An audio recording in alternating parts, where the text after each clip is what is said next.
අපි කරන දේ අපිට එනවාමයි. කටින් අනිත් අයට ගැරහුවොත් අභූත චෝදනා කරොත් කට කුණු වෙලා උපදී. කටෙන් කරන පව් අතපය අනිත් අයට දික් කරනවද ඒ විදිහට අතපය උපදී. ඒ විදිහට අතපය ඇතුව උපදී.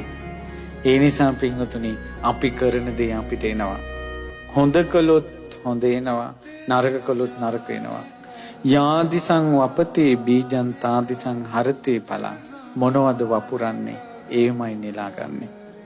කල්යාණකාරීච කල්යාණං පාපකාරීච පාපකං. හොඳ දේ කළොත් හොඳ දේනවා, නරක දේ කළොත් නරක දේනවා. කියවා යන්න නෙවෙයි තියෙන්නේ. Taman දිහා බලන්න මං කරන්නේ හොඳද නරකද කියලා. මම කරන දේවල් හොඳද නරකද? තමන් කරන දේ තමන්ට එනවාමයි. තවත් කෙනෙකුට තමන් කැපිල්ලක් දැම්මොත් එහෙම තමන්ට සමාජය ඉහළට යනකොට සසරේම කැපිලි ඒවි.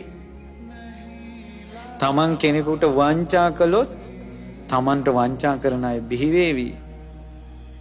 තමන් අනිත් අයට ඉරිසියා